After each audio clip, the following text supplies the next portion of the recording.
ನನ್ನ ಪ್ರೀತಿ ವಿದ್ಯಾರ್ಥಿಗಳೇ, SSC ಪರೀಕ್ಷೆಗೆ ನಿಮ್ಮನ್ನು ಬಹಳ ಗಂಭೀರವಾಗಿ ಪ್ರಿಪೇರ್ ಮಾಡಲಿಕ್ಕೋಸ್ಕರ ಈ ಸಂಚಿಕೆಯನ್ನು ಪ್ರೆಸೆಂಟ್ ಮಾಡ್ತಾ ಇದ್ದೇವೆ.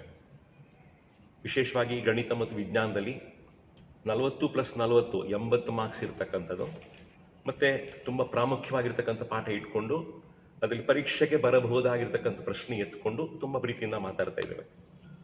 ಸ್ನೇಹಿತರೆ, ಇವತ್ತು ಗಣಿತ ಕ್ಲಾಸಲ್ಲಿ ನಿಮ್ಮ ಜೊತೆ ನಾನು ಮಾತನಾಡಬೇಕು ಅಂತ ಅನಿಸ್ತಾ ಇದೆ. ಇವತ್ತು ನಾನು ಆರಿಸ್ಕೊಂಡ ಟಾಪಿಕ್ಕು ನಿರ್ದೇಶಾಂಕ ರೇಖಾಗಣಿತ ಅಥವಾ ಕೋಆರ್ಡಿನೇಟ್ ಜೊಮೆಟ್ರಿ ಅಂತ ಇಂಗ್ಲಿಷಲ್ಲಿ ಹೇಳ್ತಾರೆ.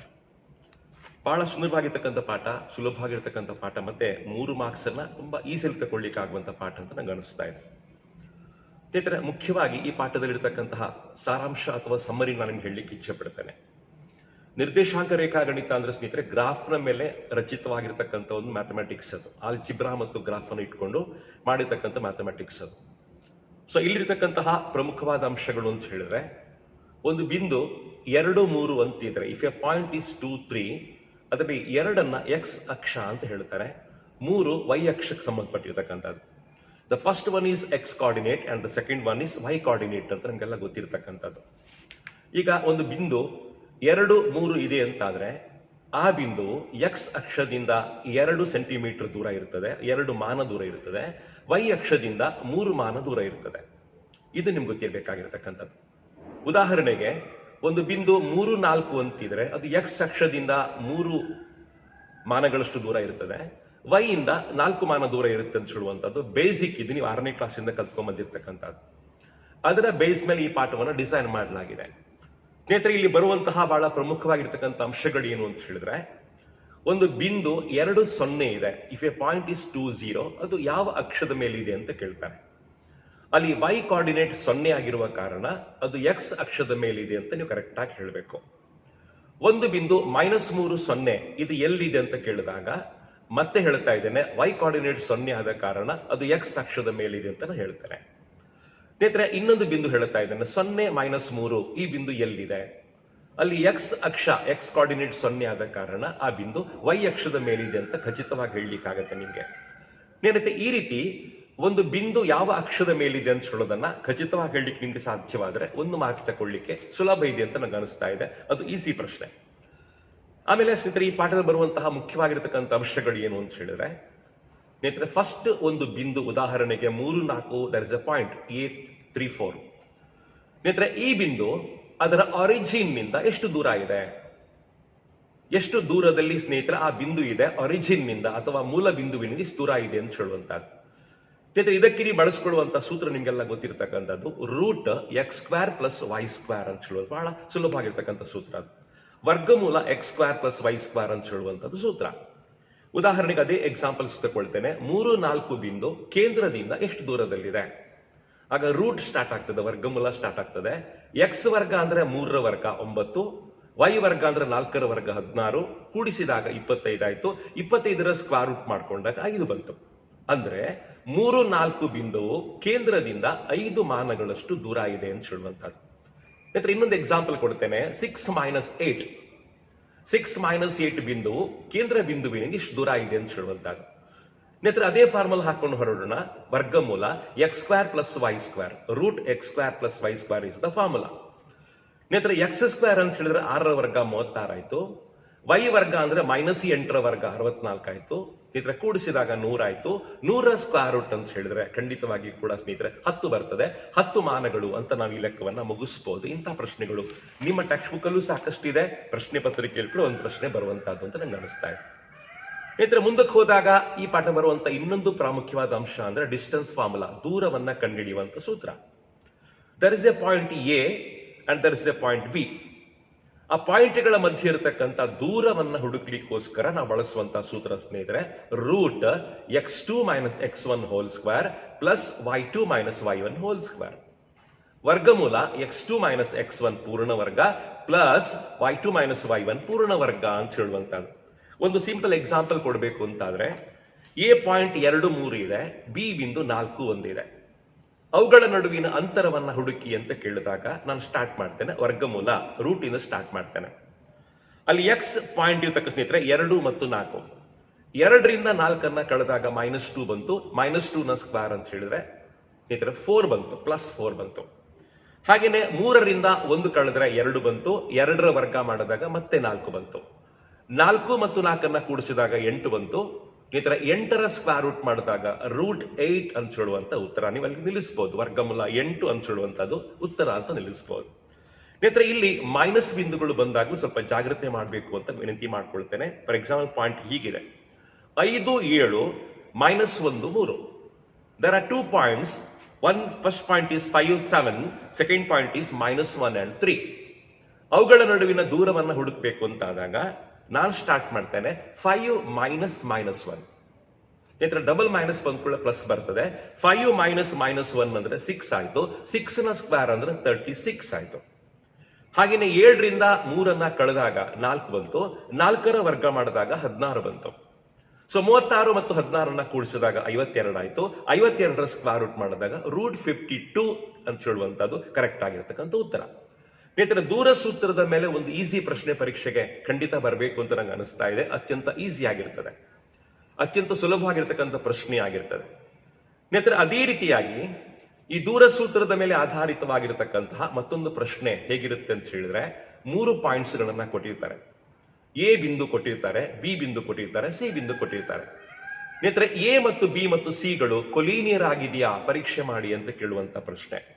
ಅಂದ್ರೆ ಸರಳ ರೇಖಾಗತವಾಗಿದೆಯಾ, ಒಂದು ರೇಖೆ ಮೇಲೆ ಇದೆಯಾ ಅಂತ ಪರೀಕ್ಷೆ ಮಾಡುವಂತ ಪ್ರಶ್ನೆ. ಸ್ನೇಹಿತರೆ, ಹೇಗೆ ಮಾಡ್ತೀರಿ ಇದನ್ನ? ಕ್ಲಾಸಲ್ಲಿ ಮಾಡಿರ್ತಕ್ಕಂಥ ಲೆಕ್ಕ, ತುಂಬಾ ಸಲ ಬಂದಿರತಕ್ಕಂಥ ಲೆಕ್ಕ ಸ್ನೇಹಿತರೆ. ಇದು ಹೇಗೆ ಮಾಡಬೇಕು ಅಂತ ಹೇಳಿದ್ರೆ, ಎ ನಿಂದ ಬಿ ಗಿರತಕ್ಕಂಥ ಡಿಸ್ಟೆನ್ಸ್ ಅನ್ನ ಫಸ್ಟ್ ಕಂಡು ಹಿಡಿತೀರಿ, ದಟ್ ಇಸ್ ಕಾಲ್ಡ್ D1. ಆಮೇಲೆ ಬಿ ನಿಂದ ಸಿ ಗಿರತಕ್ಕಂಥ ಡಿಸ್ಟೆನ್ಸ್ ಕಂಡು ಹಿಡಿತೀರಿ, ಅದು D2. ಆಮೇಲೆ ಎ ನಿಂದ ಸಿ ಗಿರತಕ್ಕಂಥ ಡಿಸ್ಟೆನ್ಸ್ ಸ್ನೇಹಿತರೆ ಕಂಡು ಹಿಡಿತೀರಿ, ಅದು D3. ರಿಪೀಟ್ ಮಾಡ್ತೇನೆ: the distance between A and B is D1, distance between B and C is D2, and the distance between A and C is D3. ಈಗ ನೀವು ಏನ್ ಮಾಡಬೇಕು ಅಂತ ಹೇಳಿದ್ರೆ, D3 is equal to D1 plus D2 ಬಂತು ಅಂತಾದ್ರೆ ದೋಸ್ points are collinear. D3 ಅಂತ ಹೇಳುವಂತದ್ದು D1 ಮತ್ತು D2ಗಳ ಮೊತ್ತಕ್ಕೆ ಸಮವಾಗಿದೆ ಅಂತ ಹೇಳಿದ್ರೆ ಆ ಬಿಂದುಗಳು ಸರಳ ರೇಖಾ ಆಗತ್ತಾ ಅಂತ ನೀವು ಪ್ರೂವ್ ಮಾಡ್ಲಿಕ್ಕೆ ಆಗ್ತದೆ. ಸ್ನೇಹಿತರಲ್ಲಿ, ಪ್ರೂವ್ ಮಾಡುವಂತ ಪ್ರಶ್ನೆ ಪರೀಕ್ಷೆ ಬರೋದಿಲ್ಲ ಅಂತ ನಿಮ್ಗೆ ಗೊತ್ತಿದೆ. ಪ್ರಶ್ನೆ ಹೇಗಿರುತ್ತೆ ಅಂತ ಹೇಳಿದ್ರೆ, 2 ಬಿಂದುಗಳನ್ನ ಕೊಟ್ಟಿರ್ತಾರೆ. ಥರ್ಡ್ ಬಿಂದುವಲ್ಲಿ ಒಂದು ಕೆ ಪಾಯಿಂಟ್ ಅನ್ನ ಕೊಟ್ಟಿರ್ತಾರೆ. ರಿಪೀಟ್ ಮಾಡ್ತೇನೆ: 2 ಬಿಂದುಗಳನ್ನ ಪೂರ್ತಿ ಕೊಟ್ಟಿರ್ತಾರೆ. ಲಾಸ್ಟ್ ಬಿಂದುವಲ್ಲಿ ಒಂದು ಕೆ ಯನ್ನ ಎಕ್ಸ್ಟ್ರಾ ಚಿತ್ರ ಕೊಟ್ಟಿರ್ತಾರೆ, ಒಂದು ಕೆ ಕೊಟ್ಟಿರ್ತಾರೆ. ಸೊ ನೀವೀಗ ಕೊಲೀನಿಯರ್ ಅಂತ ತಿಳ್ಕೊಂಡು ಕೆ ಯ ಬೆಲೆಯನ್ನು ಹುಡುಕುವಂತ ಪ್ರಶ್ನೆಯನ್ನ ಟೆಕ್ಸ್ಟ್ ಬುಕ್ ಅಲ್ಲಿ ಇದೆ, ನೀವು ಮಾಡಿದಿರಿ. ಇಂತಹ ಲೆಕ್ಕಗಳನ್ನು ಮಾಡ್ಲಿಕ್ಕೆ ಪ್ರಯತ್ನಿಸಬೇಕು ಅಂತ ವಿನಂತಿ ಮಾಡ್ಕೊಳ್ತೇನೆ. ಮತ್ತೆ ನಿರ್ದೇಶಾಂಕ ರೇಖಾಗಣಿತದಲ್ಲಿ ಮತ್ತೊಂದು ಪ್ರಾಮುಖ್ಯವಾಗಿರ್ತಕ್ಕಂಥ ಪ್ರಶ್ನೆ ಅಂತ ಹೇಳಿದ್ರೆ ಮಿಡ್ ಪಾಯಿಂಟ್ ಫಾರ್ಮುಲಾ ಅಥವಾ ಮಧ್ಯ ಬಿಂದು ಸೂತ್ರ. ಎ ಬಿಂದು 3, 4 ಇದೆ. ಸೊ ಬಿ ಬಿಂದು 6, 8 ಇದೆ. ಸ್ನೇಹಿತರೆ, ಅದರ ಮಧ್ಯ ಬಿಂದುವನ್ನ ಹುಡುಕೋದಕ್ಕೆ ಹೇಳ್ತಾರೆ. ಸ್ನೇಹಿತರೆ, ಮಧ್ಯ ಬಿಂದು ಸೂತ್ರ ತುಂಬಾ ಸುಲಭ ಇದೆ. Mid point formula is very easy. ಹೇಗೆ ಮಾಡ್ತೀರಪ್ಪ ಅಂತ ಹೇಳಿದ್ರೆ, x1 plus x2/2 y1 plus y2/2 ಅಂತ ಹೇಳುವಂತ ತುಂಬಾ ಸಿಂಪಲ್ ಆಗಿರತಕ್ಕಂಥ ಸೂತ್ರ. ಅದು x1 ಪ್ಲಸ್ x2 ಭಾಗಿಸಿ 2, y1 ಪ್ಲಸ್ y2 ಭಾಗಿಸಿ 2 ಅಂತ ಹೇಳುವಂತದ್ದು ತುಂಬಾ ಈಸಿ ಆಗಿರತಕ್ಕಂಥ ಸೂತ್ರ. ಅದು ಸ್ನೇಹಿತರೆ, ಹೇಗೆ ಮಾಡೋಣ? ಉದಾಹರಣೆಗೆ 3, 4, 6, 8. There are 2 points. 3, 4 is a point. 6, 8 is another point. ನಾನು ಏನ್ ಮಾಡ್ಬೇಕು ಅಂತ ಹೇಳಿದ್ರೆ, x1 ಮತ್ತು x2 ಗಳನ್ನ ಕೂಡಿಸ್ಬೇಕು. 3 ಮತ್ತು 6 ಅನ್ನ ಕೂಡಿಸ್ಬೇಕು, 9 ಆಯ್ತು. 9ಅನ್ನ 2ರಿಂದ ಭಾಗಿಸ್ಬೇಕು, 9/2 ಆಯ್ತು. ಹಾಗೇನೆ 4 ಮತ್ತು 8 ಅನ್ನ ಕೂಡಿಸ್ಬೇಕು, 12 ಆಯ್ತು. 12ಅನ್ನ 2ರಿಂದ ಭಾಗಿಸಿದಾಗ 6 ಆಗ್ತದೆ. ಈ ರೀತಿ ಮಿಡ್ ಪಾಯಿಂಟ್ ಫಾರ್ಮುಲಾ ಬಳಸಿಕೊಂಡು ಮಧ್ಯ ಬಿಂದು ಹುಡುಕುವಂತಹ ಅತ್ಯಂತ ಈಸಿ ಆಗಿರತಕ್ಕಂಥ ಲೆಕ್ಕವನ್ನ ನೀವು ತುಂಬಾ ಸಲ ಮಾಡಿದ್ದೀರಿ ಕ್ಲಾಸ್ ನಲ್ಲಿ.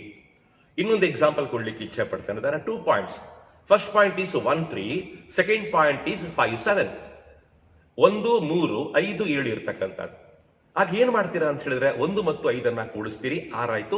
6 ಭಾಗಿಸು 2 ಅಂದ್ರೆ ಸ್ನೇಹಿತರೆ 3 ಆಯ್ತು. ಹಾಗೇನೆ 5 ಮತ್ತು 7ಅನ್ನ ಕೂಡಿಸ್ಕೋತೀರಿ, y1 ಮತ್ತು y2 ಗಳನ್ನ ಕೂಡಿಸ್ಕೋತೀರಿ, 12 ಆಯ್ತು. 5 + 7 is 12.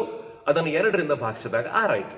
ಸ್ನೇಹಿತರೆ, ಈ ರೀತಿ ಉತ್ತರವನ್ನ ಪಡ್ಕೊಳ್ಳಿಕ್ಕೆ ನಿಮಗೆ ಸಾಧ್ಯ ಆಗ್ತದೆ. ಸೊ ಮಿಡ್ ಪಾಯಿಂಟ್ ಫಾರ್ಮುಲಾವನ್ನ ಬಳಸ್ಕೊಂಡು ಮಾಡೋ ಲೆಕ್ಕಗಳನ್ನ ಖಂಡಿತವಾಗಿ ಮಾಡಿ, ಅತ್ಯಂತ ಈಸಿ ಅಂತ ನಂಗೆ ಅನಿಸ್ತಾ ಇದೆ. ಸ್ನೇಹಿತರೆ, ಈ ಪ್ರಶ್ನೆಯನ್ನ ಈ ರೀತಿ ಕೂಡ ಕೇಳಲಿಕ್ಕೆ ಚಾನ್ಸ್ ಇದೆ. ಹೇಗೆ ಕೇಳ್ತಾರೆ ಅಂತ ಹೇಳಿದ್ರೆ, ಫಸ್ಟ್ ಪಾಯಿಂಟ್ ಅನ್ನ ಕೊಟ್ಟಿರ್ತಾರೆ, ಮಿಡ್ ಪಾಯಿಂಟ್ ಅನ್ನ ಕೊಟ್ಟಿರ್ತಾರೆ, ಲಾಸ್ಟ್ ಪಾಯಿಂಟ್ ಅನ್ನು ಹುಡುಕಿ ಅಂತ ಕೊಟ್ಟಿರ್ತಾರೆ. ಅಥವಾ ಸೆಕೆಂಡ್ ಪಾಯಿಂಟ್, ಮಿಡ್ ಪಾಯಿಂಟ್ ಅನ್ನ ಕೊಟ್ಟಿರ್ತಾರೆ, ಲಾಸ್ಟ್ ಪಾಯಿಂಟ್ ಅನ್ನ ಕೊಟ್ಟಿರ್ತಾರೆ, ಫಸ್ಟ್ ಪಾಯಿಂಟ್ ಅನ್ನ ಹುಡುಕಿ ಅಂತ ಕೊಟ್ಟಿರ್ತಾರೆ. ಅಥವಾ ಫಸ್ಟ್ ಪಾಯಿಂಟ್ ಅನ್ನ ಕೊಟ್ಟಿರ್ತಾರೆ, ಲಾಸ್ಟ್ ಪಾಯಿಂಟ್ ಅಲ್ಲಿ ಒಂದು ಎಕ್ಸ್ ಅನ್ನ ಕೊಟ್ಟಿರ್ತಾರೆ, ಇನ್ನೊಂದು ಕೋಆರ್ಡಿನೇಟ್ ಕೊಟ್ಟಿರ್ತಾರೆ, ಮಿಡ್ ಪಾಯಿಂಟ್ ಅನ್ನ ಕೊಟ್ಟಿರ್ತಾರೆ, ಎಕ್ಸ್ ಬೆಲೆಯನ್ನು ಹುಡುಕಿ ಅಂತ ಹೇಳುವಂತದ್ದು. ಈ ರೀತಿ ಮಿಡ್ ಪಾಯಿಂಟ್ ಫಾರ್ಮುಲಾ ಮೇಲೆ ಒಂದು ಪ್ರಶ್ನೆ ಪರೀಕ್ಷೆಗೆ ಬರಬೇಕು ಅಂತ ನಂಗೆ ಅನಿಸ್ತಾ ಇದೆ. ಮಧ್ಯಬಿಂದು ಸೂತ್ರತೆ ತುಂಬಾ ಸುಲಭ ಇದೆ, ಖಂಡಿತವಾಗಿ ನೀವು ಮಾಡ್ತೀರಾ ಅಂತ ನಂಗೆ ಭರವಸೆ ಇದೆ. ಇದರಲ್ಲಿ ಇನ್ನೊಂದು ಪ್ರಾಮುಖ್ಯವಾಗಿರ್ತಕ್ಕಂಥ ಪಾರ್ಟ್ ಅಂತ ಹೇಳಿದ್ರೆ ತ್ರಿಕೋನದ ವಿಸ್ತೀರ್ಣವನ್ನ ಕಂಡುಹಿಡಿಯುವಂತದ್ದು. ತ್ರಿಕೋನದ ವಿಸ್ತೀರ್ಣದ ಏರಿಯಾ ಆಫ್ ದ ಟ್ರಯಾಂಗಲ್ ಮಾಡುವಂತ ಒಂದು ಸೂತ್ರ ಬಹಳ ಪ್ರಾಮುಖ್ಯವಾಗಿರ್ತಕ್ಕಂಥದ್ದು. ಅದು ಹಳೆಯ ಕ್ವಶನ್ ಪೇಪರ್ ಅಲ್ಲಿ 3 ಮಾರ್ಕ್ಸ್ ಬರ್ತಾ ಇತ್ತು, ಅದನ್ನ 1 ಮಾರ್ಕ್ಸ್ ಕನ್ವರ್ಟ್ ಮಾಡಿ ಕೂಡ ಕೇಳೋ ಸಾಧ್ಯತೆ ಇದೆ. ಆ ಸೂತ್ರ ನೆನಪು ಮಾಡ್ಕೊಳ್ಳಿ. ಯಾವುದೇ ತ್ರಿಕೋನ with coordinates A B and C ಇದ್ರೆ, ಎ ಮತ್ತು ಬಿ ಮತ್ತು ಸಿ ನಿರ್ದೇಶಾಂಕ ಇರತಕ್ಕಂತಹ ಒಂದು ತ್ರಿಕೋನವನ್ನ ಕೊಟ್ಟಾಗ, ಸೊ ಎ ಬಿಂದು x1 y1 ಆಗಿದ್ದಾಗ, ಬಿ ಬಿಂದು x2 y2 ಆಗಿದ್ದಾಗ, ಸಿ ಬಿಂದು x3 y3 ಆಗಿದ್ದಾಗ, ಅದರ ವಿಸ್ತೀರ್ಣವನ್ನ ಮಾಡ್ಲಿಕ್ಕಿರತಕ್ಕಂಥ ಸೂತ್ರ ಹೇಗಿದೆ ಜಸ್ಟ್ ನೆನಪು ಮಾಡ್ಕೊಳ್ಳಿ. ಅತ್ಯಂತ ಪ್ರಾಮುಖ್ಯವಾದ ಸೂತ್ರ. ಇಟ್ ಸ್ಟಾರ್ಟ್ ಫ್ರಮ್ ಹಾಫ್, ಅದು ಅರ್ಧದಿಂದ ಸ್ಟಾರ್ಟ್ ಆಗ್ತದೆ. ಅರ್ಧ ಆದ್ಮೇಲೆ ಬ್ರಾಕೆಟ್ ಸ್ಟಾರ್ಟ್ ಆಯ್ತು. ಬ್ರಾಕೆಟ್ ಅಲ್ಲಿ x1 ಫಸ್ಟ್ ಗೆ ಬಂತು, ಇನ್ನೊಂದು ಬ್ರಾಕೆಟ್ ಅಲ್ಲಿ y2 ಮೈನಸ್ y3 ಬಂತು. ರಿಪೀಟ್ ಮಾಡ್ತೇನೆ, ಅರ್ಧ ಫಸ್ಟ್ ಬಂತು, ಬ್ರಾಕೆಟ್ ಬಂತು, x1 ಬಂತು, ಬ್ರಾಕೆಟ್ ಅಲ್ಲಿ y2 ಮೈನಸ್ y3 ಬಂತು, ಪ್ಲಸ್ x2 ಬಂತು, ಬ್ರಾಕೆಟ್ ಅಲ್ಲಿ y3 ಮೈನಸ್ y1 ಬಂತು, ಆಮೇಲೆ ಪ್ಲಸ್ x3 ಬಂತು, y1 ಮೈನಸ್ y2 ಬಂತು. ನಾನು ಇಡೀ ಸೂತ್ರ ಇನ್ನೊಮ್ಮೆ ಹೇಳಲಿಕ್ಕೆ ಇಚ್ಛೆ ಪಡ್ತಾ ಇದ್ದೇನೆ. ಹಾಫ್ ಇಂಟು x1 ಬ್ರಾಕೆಟ್ ಅಲ್ಲಿ y1 ಮೈನಸ್ y2, ಸಾರಿ x1 ಬ್ರಾಕೆಟ್ ಅಲ್ಲಿ y2 minus y3 plus x2 bracket ಅಲ್ಲಿ y3 ಮೈನಸ್ y1, ಆಮೇಲೆ ಲಾಸ್ಟ್ ಸ್ನೇಹಿತರೆ x3 ಬರ್ತದೆ. x3 ಬಂದಾಗ y1 ಮೈನಸ್ y2 ಬರುತ್ತೆ. ಇನ್ನೊಮ್ಮೆ ಹೇಳ್ತೇನೆ, ಕರೆಕ್ಷನ್ ಮಾಡ್ಕೊಂಡು ಕರೆಕ್ಟ್ ಆಗಿ ಹೇಳ್ತಾ ಇದ್ದೇನೆ. ಹಾಫ್ ತ್ರಿಕೋನದ ವಿಸ್ತೀರ್ಣವನ್ನ ಮಾಡುವಂತ ಸೂತ್ರವನ್ನ ನಾನು ತುಂಬಾ ಪ್ರೀತಿಯಿಂದ ಪ್ರೆಸೆಂಟ್ ಮಾಡ್ತಾ ಇದ್ದೇನೆ. ಹೇಗೆ ಸ್ಟಾರ್ಟ್ ಆಗುತ್ತೆ ನೋಡ್ಕೊಳ್ಳಿ. Area of the triangle with coordinate A x1 y1, B x2 y2, C x3 y3. ಅದರ ವಿಸ್ತೀರ್ಣವನ್ನ ಮಾಡುವಂತ ಸೂತ್ರ ಹೇಗಿದೆ? ಅದು ಸ್ಟಾರ್ಟ್ ಆಗುವಂತದ್ದು ಹಾಫ್ ನಿಂದ ಅರ್ಧ. ಬ್ರಾಕೆಟ್ ಅಲ್ಲಿ x1 ಬಂತು, ಆಮೇಲೆ ಇನ್ನೊಂದು ಸಣ್ಣ ಬ್ರಾಕೆಟ್ ಅಲ್ಲಿ y2 ಮೈನಸ್ y3 ಬಂತು, ಆಮೇಲೆ x2 ಬಂತು, ಬ್ರಾಕೆಟ್ ಅಲ್ಲಿ y3 ಮೈನಸ್ y1 ಬಂತು, ಆಮೇಲೆ ಕೊನೆಯ ಬ್ರಾಕೆಟ್ ಅಲ್ಲಿ x3 ಬಂತು, ಅದರ ಬ್ರಾಕೆಟ್ ಅಲ್ಲಿ ಸ್ನೇಹಿತರೆ y1 ಮೈನಸ್ y2 ಬರುವಂತದ್ದು. ಈ ಸೂತ್ರವನ್ನು ಹಾಕೊಂಡು ತ್ರಿಕೋನದ ವಿಸ್ತೀರ್ಣವನ್ನು ಮಾಡುವಂತ ಲೆಕ್ಕ ಪರೀಕ್ಷೆ ಬರ್ತದೆ. ಸ್ನೇಹಿತರೆ, ಇದನ್ನ ಬಹಳ ಆಧಾರವಾಗಿಟ್ಕೊಂಡು ತ್ರಿಕೋನದ ವಿಸ್ತೀರ್ಣವನ್ನ ಮಾಡಲಿಕ್ಕೆ, ಏರಿಯಾ ಆಫ್ ದ ಟ್ರಯಾಂಗಲ್ ಅನ್ನ ಮಾಡಲಿಕ್ಕೆ ತುಂಬಾ ಸುಲಭ ಇದೆ ಅಂತ ಅನಿಸ್ತಾ ಇದೆ. ಮಕ್ಕಳು ಸಣ್ಣ ಕನ್ಫ್ಯೂಷನ್ ಮಾಡ್ಕೋತಾರೆ ಈ ಪ್ರಶ್ನೆಯಲ್ಲಿ. ಸ್ನೇಹಿತರೆ, ಕೆಲವು ಸಲ ವಿಸ್ತೀರ್ಣವನ್ನ ಕೇಳ್ತಾರೆ, ಕೆಲವು ಸಲ ಪೆರಿಮೀಟರ್ನ ಕೇಳ್ತಾರೆ. ರಿಪೀಟ್ ಮಾಡ್ತೇನೆ, ಕೆಲವು ಸಲ ವಿಸ್ತೀರ್ಣವನ್ನ ಕೇಳ್ತಾರೆ, ಕೆಲವು ಸಲ ಸುತ್ತಳತೆಯನ್ನ ಕೇಳ್ತಾರೆ. ಅಂದ್ರೆ ಕೆಲವು ಸಲ ಏರಿಯಾ ಫೈಂಡ್ ಔಟ್ ಮಾಡ್ಲಿಕ್ಕೆ ಕೇಳ್ತಾರೆ, ಕೆಲವು ಸಲ ಸ್ನೇಹಿತರೆ ಪೆರಿಮೀಟರ್ನ ಕೇಳ್ತಾರೆ. ಸ್ನೇಹಿತರೆ, ವ್ಯತ್ಯಾಸಗಳೇನು ಅಂತ ಹೇಳಿದ್ರೆ, ವಿಸ್ತೀರ್ಣವನ್ನ ಕೇಳಿದಾಗ ವಿಸ್ತೀರ್ಣದ ಸೂತ್ರವನ್ನ ಹಾಕೊಂಡು ವಿಸ್ತೀರ್ಣವನ್ನ ಮಾಡಬೇಕು. ಸ್ನೇಹಿತರೆ, ಆಮೇಲೆ ಸುತ್ತಳತೆಯನ್ನ ಕೇಳಿದ್ರೆ ಪೆರಿಮೀಟರ್ ಇಸ್ ಆಸ್ಕ್ಡ್. ಸ್ನೇಹಿತರೆ, ಪೆರಿಮೀಟರ್ ಅಂದ್ರೆ ತ್ರಿಕೋನದ 3 ಬಾಹುಗಳ ಮೊತ್ತ, sum of the sides of a triangle ಅಂತ ನಿಮ್ಗೆಲ್ಲ ಗೊತ್ತಿದೆ. ಹಾಗೆ ಏನ್ ಮಾಡ್ತೀರ ಅಂತ ಹೇಳಿದ್ರೆ, D1 ಹುಡುಕ್ಬೇಕು, D2 ಹುಡುಕ್ಬೇಕು, D3 ಹುಡುಕ್ಬೇಕು ಸ್ನೇಹಿತರೆ. ಆಮೇಲೆ 3 ಬಾಹುಗಳನ್ನ ಕೂಡಿಸಬೇಕು. ಸ್ನೇಹಿತರೆ, perimeter is equal to D1 plus D2 plus D3 ಮಾಡ್ಕೊಂಡಾಗ ನಿಮಗೆ ಪೆರಿಮೀಟರ್ ಬರ್ತದೆ, ಸುತ್ತಳತೆಯನ್ನು ಮಾಡ್ಲಿಕ್ಕೆ ಸುಲಭ ಆಗ್ತದೆ. ಸೊ ಇಂತಹ ಪ್ರಶ್ನೆಗಳನ್ನು ಕೂಡ ವಿದ್ಯಾರ್ಥಿಗಳು ಬಹಳ ಪ್ರೀತಿಯಿಂದ ಮಾಡಬೇಕು ಅಂತ ಆಸೆ ಪಡ್ತೇನೆ. ಸ್ನೇಹಿತರೆ, ಅದೇ ರೀತಿಯಾಗಿ ಡಿಸ್ಟೆನ್ಸ್ ಫಾರ್ಮುಲಾವನ್ನ ಯೂಸ್ ಮಾಡ್ಕೊಂಡು ಮಾಡುವ ಪ್ರಶ್ನೆಗಳಲ್ಲಿ ಒಂದು ತ್ರಿಕೋನವನ್ನ ಕೊಟ್ಟಿರ್ತಾರೆ. ಆ ತ್ರಿಕೋನವನ್ನ ಸಮಬಾಹು ತ್ರಿಕೋನ ಅಂತ ಪ್ರೂವ್ ಮಾಡಿ. Prove that the triangle is equilateral triangle, ಅಥವಾ prove that the triangle is isosceles triangle. ಆ ತ್ರಿಕೋನ ಒಂದು ಸಮದ್ವಿಬಾಹು ತ್ರಿಕೋನ ಅಂತ ಪ್ರೂವ್ ಮಾಡಿ. ಅಥವಾ prove that the triangle is right angle triangle, ಆ ತ್ರಿಕೋನ ಒಂದು ಲಂಬಕೋನ ತ್ರಿಕೋನ ಅಂತ ಪ್ರೂವ್ ಮಾಡಿ. ಸ್ನೇಹಿತರೆ, ಇಂತಹ ಪ್ರಶ್ನೆ ತುಂಬಾ ನೀವು ಕ್ಲಾಸಲ್ಲಿ ಮಾಡಿದಿರಿ. ಅದನ್ನ 1 ಮಾರ್ಕಿನ ಪ್ರಶ್ನೆಯಾಗಿ ಕನ್ವರ್ಟ್ ಮಾಡಿ ಸ್ವಲ್ಪ ಕಷ್ಟ ಆಗ್ಬೋದು ನಮ್ಗೆ. ಅದರ ಟೆಕ್ಸ್ಟ್ ಬುಕ್ ಅಂತ ಎಕ್ಸಾಂಪಲ್ಸ್ಗಳಿವೆ. ಸ್ನೇಹಿತರೆ, ಸಮಬಾಹು ತ್ರಿಕೋನ ಆದಾಗ, if the triangle is equilateral triangle ಆದಾಗ ಸ್ನೇಹಿತರೆ, ಎ ಮತ್ತು ಬಿ ಅನ್ನ ಕೊಟ್ಟು, ಎ ಪಾಯಿಂಟ್ ಮತ್ತು ಬಿ ಪಾಯಿಂಟ್ ಅನ್ನ ಕೊಟ್ಟು ಸಿ ಪಾಯಿಂಟ್ ಅನ್ನ ಕೇಳಬಹುದು, ಅಥವಾ ಬಿ ಮತ್ತು ಸಿ ಅನ್ನ ಕೊಟ್ಟು ಎ ಪಾಯಿಂಟ್ ಅನ್ನ ಕೇಳಬಹುದು. ಸ್ನೇಹಿತರೆ, ಈ ರೀತಿಯಾಗಿ ಎ ಮತ್ತು ಬಿ ಮತ್ತು ಸಿ ಗಳನ್ನ ಹುಡುಕುವಂತ ಪ್ರಶ್ನೆಗಳನ್ನ ನೀವು ಟೆಕ್ಸ್ಟ್ ಬುಕ್ ಅಲ್ಲಿ ಬಹಳ ಪ್ರೀತಿಯಿಂದ ಮಾಡಿದಿರಿ. ಖಂಡಿತವಾಗಿ ಮಾಡಿ ಅಂತ ವಿನಂತಿ ಮಾಡ್ಕೊಳ್ತೇನೆ. ಅಥವಾ ಒಂದು ಚತುರ್ಭುಜವನ್ನ ಕೊಟ್ಟು, ಕ್ವಾಡ್ರಲ್ಯಾಟರ್ ಅನ್ನ ಕೊಟ್ಟು, ಅದರ ಕೋಆರ್ಡಿನೇಟ್ಸ್ ಗಳನ್ನ ಕೊಡ್ತಾರೆ, ಎ ಬಿ ಸಿ ಡಿ ಗಳನ್ನ ಕೊಟ್ಟು.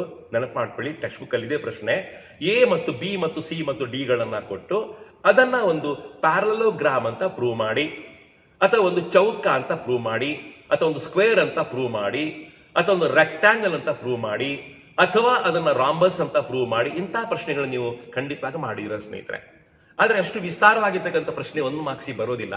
ಒಂದು ಮಾರ್ಕ್ಸಿ ಬರೋ ಪ್ರಶ್ನೆ ಸ್ನೇಹಿತರೆ ಹೇಗಿರುತ್ತೆ ಅಂತ ಹೇಳಿದ್ರೆ, ಒಂದು ಪ್ಯಾರಲೋಗ್ರಾಮ್ ಅಲ್ಲಿ ಎ ಕೋಆರ್ಡಿನೇಟ್ ಕೊಟ್ಟಿರ್ತಾರೆ, ಸಿ ಕೋಆರ್ಡಿನೇಟ್ ಕೊಟ್ಟಿರ್ತಾರೆ, ಆಮೇಲೆ ಬಿ ಮತ್ತು ಕೊಟ್ಟಿರ್ತಾರೆ, ಡಿ ಕೋಆರ್ಡಿನೇಟ್ ಕೊಡೋದಿಲ್ಲ. ನೀವೀಗ ಡಿ ಕೋಆರ್ಡಿನೇಟ್ ಹುಡುಕ್ಬೇಕು. ಸ್ನೇಹಿತರೆ ಯೋಚನೆ ಮಾಡಿ ಸ್ಟಾರ್ಟ್ ಮಾಡಿ ಹೇಗೆ ಮಾಡುವಂತ ಅಂತ ಹೇಳಿ. ಒಂದು ಪ್ಯಾರಲೋಗ್ರಾಮ್ ಅಥವಾ ಒಂದು ಸಮಾನಾಂತರ ಚತುರ್ಭುಜದಲ್ಲಿ ಎ ಮತ್ತು ಸಿ ಕೊಟ್ಟಿರ್ತಾರೆ. ಎ ಮತ್ತು ಸಿ ಬಳಸ್ಕೊಂಡು ಮಿಡ್ ಪಾಯಿಂಟ್ ಮಾಡ್ಲಿಕ್ಕೆ ನಿಮಗೆ ಕಷ್ಟ ಆಗೋದಿಲ್ಲ. ಆಮೇಲೆ ಬಿ ಮತ್ತು ಡಿ ಪಾಯಿಂಟ್ ಅಲ್ಲಿ ಬಿ ಕೊಟ್ಟಿರ್ತಾರೆ, ಡಿ ಕೊಡೋದಿಲ್ಲ. ನಿಮ್ಗೆ ಗೊತ್ತಿರಬೇಕು, ಸಮಾನಾಂತರ ಚತುರ್ಭುಜದಲ್ಲಿ ಎಸಿಯ ಮಧ್ಯಬಿಂದು ಯಾವ್ದಾಗಿರ್ತದೋ ಬಿಡಿಯ ಮಧ್ಯಬಿಂದು ಕೂಡ ಅದೇ ಆಗಿರುತ್ತದೆ. ಸಮಾನಾಂತರ ಚತುರ್ಭುಜ ಪ್ಯಾರಲೋಗ್ರಾಮ್, ಅದರ ಕರ್ಣಗಳು ಪರಸ್ಪರ ಅರ್ಧಿಸ್ತವೆ. The diagonals bisect each other ಅಂತ ನಿಮ್ಗೆ ಗೊತ್ತಿದ್ದಾಗ, ಮಿಡ್ ಪಾಯಿಂಟ್ಗಳು ಸೇಮ್ ಅಂತ ನಿಮ್ಗೆ ಗೊತ್ತಿದ್ದಾಗ ಸ್ನೇಹಿತರೆ ಡಿ ಅನ್ನ ಹುಡುಕ್ಲಿಕ್ಕೆ ಸುಲಭ ಆಗ್ತದೆ. ಎ ಮತ್ತು ಸಿ ಅನ್ನ ಕೊಟ್ಟು ಬಿ ಕೊಟ್ಟಾಗ ಡಿ ಹುಡುಕ್ಲಿಕ್ಕೆ ನಿಮ್ಗೆ ಕಷ್ಟ ಆಗೋದಿಲ್ಲ. ಇಂತಹ ಪ್ರಶ್ನೆಗಳನ್ನ ಒಂದು ಮಾರ್ಕ್ಸ್ ನೀವು ಖಂಡಿತವಾಗಿ ಎಕ್ಸ್ಪೆಕ್ಟ್ ಮಾಡಿ ಅಂತ ವಿನಂತಿ ಮಾಡ್ಕೊಳ್ತೇನೆ. ಆಮೇಲೆ ಈ ಪಾಠದಲ್ಲಿ ಬಹಳ ಪ್ರಾಮುಖ್ಯವಾಗಿರ್ತಕ್ಕಂಥ ಕೊನೆಗೆ ಬರುವಂತಹ ಭಾಗ ಅಂದ್ರೆ ಸ್ನೇಹಿತರೆ ಸೆಕ್ಷನ್ ಫಾರ್ಮುಲಾ ಅಥವಾ ಅನುಪಾತ ನಿಯಮ ಅಂತ ಕರೀತಾರೆ. ಸ್ನೇಹಿತರೆ ಅನುಪಾತ ನಿಯಮ ತುಂಬಾ ಪ್ರಾಮುಖ್ಯವಾಗಿರ್ತಕ್ಕಂಥದ್ದು. ಅದು ಹೇಗಪ್ಪ ಅಂತ ಹೇಳಿದ್ರೆ, ಒಂದು ಸ್ಟ್ರೈಟ್ ಲೈನ್ ಕೊಟ್ಟಿರ್ತಾರೆ, ಎ ಮತ್ತು ಬಿ ಪಾಯಿಂಟ್ ಇರ್ತಕ್ಕಂಥದ್ದು. ಉದಾಹರಣೆಗೆ A x1 y1, B point x2 y2. ಅದರ ಎಲ್ಲೋ ಒಂದು ಕಡೆ ಒಂದು ಪಾಯಿಂಟ್ ಇದೆ, ಅದು ಮಿಡ್ ಪಾಯಿಂಟ್ ಅಂತೂ ಖಂಡಿತ ಅಲ್ಲ, ಎಲ್ಲೋ ಒಂದು ಕಡೆ ಒಂದು ಪಾಯಿಂಟ್ ಇದೆ. ಅದು ಕಟ್ ಮಾಡುವಂತ ರೇಷೋ m1:m2. ಎ ಬಿ ರೇಖಾಖಂಡವನ್ನು ಒಂದು ಬಿಂದು ಸ್ನೇಹಿತರೆ ಕಟ್ ಮಾಡುವಂತಹ ಅನುಪಾತ m1:m2. ಸ್ನೇಹಿತರೆ ಆಗ ನೀವು ಬಳಸ್ಕೊಳ್ಬೇಕಾದ ಸೂತ್ರ ನೆನಪು ಮಾಡ್ತಾ ಇದ್ದೇನೆ ಸ್ನೇಹಿತರೆ. ಆ ಬಿಂದುವಿನ ನಿರ್ದೇಶಾಂಕ m1x2 ಪ್ಲಸ್ m2x1. ನಾನು ಮತ್ತೆ ಹೇಳ್ತೇನೆ, ನ್ಯೂಮರೇಟರ್ ಅಲ್ಲಿ m1x2 ಪ್ಲಸ್ m2x1 ಅಂಶದಲ್ಲಿ ಛೇದ m1 ಪ್ಲಸ್ m2 ಬಂತು. ಅದೇ ರೀತಿಯಾಗಿ m1y2 ಪ್ಲಸ್ m2y1 ಈ ಕಡೆ ಬರುವಂತಹದ್ದು, ಬಾಟಮ್ ಅಲ್ಲಿ ಕೂಡ m1 ಪ್ಲಸ್ m2 ಛೇದಗಳು ಸ್ನೇಹಿತರೆ ಸೇಮ್ ಬರ್ತದೆ. ಸ್ನೇಹಿತರೆ ಸೆಕ್ಷನ್ ಫಾರ್ಮುಲಾ ಬಳಸಿಕೊಂಡು ನೀವು ಆ ಬಿಂದುವಿನ ನಿರ್ದೇಶಾಂಕವನ್ನು ಹುಡುಕುವಂತಹ ಅಂದ್ರೆ ಅನುಪಾತ ನಿಯಮವನ್ನು ಬಳಸಿಕೊಂಡು ಕೊಟ್ಟಿರ್ತಕ್ಕಂತಹ ಸರಳ ರೇಖೆಯನ್ನು m1:m2 ರೇಷೋದಲ್ಲಿ ಕಟ್ ಮಾಡುವಂತ ಒಂದು ಬಿಂದುವನ್ನ ಹುಡುಕ್ಲಿಕ್ಕೆ ನೀವು ಕಲಿತಿರ್ತೀವಿ. ಇದಕ್ಕೆ ಸೆಕ್ಷನ್ ಫಾರ್ಮುಲಾ ಅಂತ ನಾವು ಕರೀತೇವೆ ಅಥವಾ ಅನುಪಾತ ನಿಯಮ ಅಂತ ಕರೀತಾರೆ. ಅಲ್ಲಿ x1 ಮತ್ತು x2 ಗಳನ್ನ, y1 ಮತ್ತು y2 ಗಳನ್ನ ಕರೆಕ್ಟ್ ಗುರುತ ಮಾಡ್ಲಿಕ್ಕೆ ಕಲೀರಿ. ಆಮೇಲೆ ಮೈನಸ್ ಗಳನ್ನ ಕರೆಕ್ಟ್ ಆಗಿ ಬಳಸ್ಕೊಳ್ಳೋದನ್ನ ಕಲಿತಾಗ ತಪ್ಪುಗಳಾಗೋದಿಲ್ಲ ಅಂತ ಹೇಳುವಂತದ್ದು. ಸ್ನೇಹಿತರೆಯಲ್ಲಿ ಕೇವಲ ನೀವು ಎಕ್ಸ್ಟರ್ನಲ್ ಆಗಿರ್ತಕ್ಕಂತಹ ಪಾಯಿಂಟ್ ಗಳನ್ನ ಮಾತ್ರ ಮಾಡ್ತಾ ಇದ್ದೀರಿ. ತುಂಬಾ ಸುಲಭ ಮಾಡ್ಲಿಕ್ಕೆ ಸುಲಭ ಆಗುತ್ತೆ ಇದು. ಆದ್ರಿಂದ ಇಂತಹ ಪ್ರಶ್ನೆಗಳನ್ನ ತುಂಬಾ ಚೆನ್ನಾಗಿ ಮಾಡಿ ಅಂತ ವಿನಂತಿ ಮಾಡ್ಕೊಳ್ತೇನೆ. ಸ್ನೇಹಿತರೆ ಸಮಗ್ರವಾಗಿ ನಿರ್ದೇಶಾಂಕ ರೇಖಾಗಣಿತ ಪಾಠದಲ್ಲಿ 3 ಅಥವಾ 4 ಮಾರ್ಕಿನ ಪ್ರಶ್ನೆ ಈ ಸಲ ಪರೀಕ್ಷೆ ಬರುವಂತದ್ದು. 4ಕ್ಕೆ 4 ಕೂಡ ಅತ್ಯಂತ ಈಸಿ ಆಗಿರುತ್ತದೆ. ಎಲ್ಲವೂ ಕೂಡ ಮಲ್ಟಿಪಲ್ ಚಾಯ್ಸ್ ಪ್ರಶ್ನೆಗಳಾಗಿರುತ್ತದೆ. ನನ್ಗೆ ಖಚಿತವಾಗಿ ಗೊತ್ತಿದೆ, ಡಿಸ್ಟೆನ್ಸ್ ಫಾರ್ಮುಲಾ ಮೇಲೆ ಒಂದು ಪ್ರಶ್ನೆ ಪರೀಕ್ಷೆ ಬರುತ್ತೆ ಖಂಡಿತ. ದೂರವನ್ನ ಹುಡುಕುವಂತ ಒಂದು ಲೆಕ್ಕ ಪರೀಕ್ಷೆ ಬರುವಂತದ್ದು ಖಂಡಿತ. ಆಮೇಲೆ ಮಧ್ಯ ಬಿಂದು ಮೇಲೆ ಒಂದು ಪ್ರಶ್ನೆ ಪರೀಕ್ಷೆ ಬರುವಂತದ್ದು ಖಂಡಿತ, ಮಿಸ್ ಆಗೋದಿಲ್ಲ ಪ್ರಶ್ನೆ. ಮಿಡ್ ಪಾಯಿಂಟ್ ಫಾರ್ಮುಲಾ ಮೇಲೆ ಒಂದು ಪ್ರಶ್ನೆ ಬರುವಂತದ್ದು ಖಂಡಿತ. ಆಮೇಲೆ ಸೆಕ್ಷನ್ ಫಾರ್ಮುಲಾ ಮೇಲೆ ಒಂದು ಪ್ರಶ್ನೆ ಪರೀಕ್ಷೆ ಬರುವಂತದ್ದು ಖಂಡಿತ, ಮಿಸ್ ಆಗೋದಿಲ್ಲ ಪ್ರಶ್ನೆ. ಆಮೇಲೆ ತ್ರಿಕೋನದ ಏರಿಯಾದ ಮೇಲೆ, ತ್ರಿಕೋನದ ವಿಸ್ತೀರ್ಣವನ್ನ ಮಾಡುವಂತ ಒಂದು ಪ್ರಶ್ನೆ ಪರೀಕ್ಷೆ ಬರೋದು ಖಂಡಿತ. ಸ್ನೇಹಿತರೆ ಈ ಪಾಠದಲ್ಲಿ ಕೇವಲ 4 ಸೂತ್ರಗಳಿದೆ. ಆ 4 ಸೂತ್ರವನ್ನು ತುಂಬಾ ಚೆನ್ನಾಗಿ ನೀವು ಕಲ್ತ್ರಿ ಅಂತಾದ್ರೆ ಎಲ್ಲವನ್ನ ಪೂರ್ತಿ ಮಾಡಿ ಸುಲಭ ಆಗ್ತದೆ. ಆದ್ರಿಂದ ಈ ಪಾಠವನ್ನ ತುಂಬಾ ಪ್ರೀತಿಯಿಂದ ಕಲಿಯಿರಿ ಅಂತ ಹೇಳ್ತಾ ಇದ್ದೇನೆ. 4ಕ್ಕೆ 4 ಮಾರ್ಕ್ಸ್ ನಿಮ್ಗೆ ಸಿಗ್ಲಿ ಅಂತ ಆಸೆ ಪಡ್ತಾ ಈ ಪಾಠವನ್ನು ಸ್ನೇಹಿತರಿಗೆ ಬೀಳ್ಕೊಡ್ತಾ ಇದ್ದೇನೆ. Thank you very much. ಮತ್ತೆ ಭೇಟಿಯಾಗೋಣ.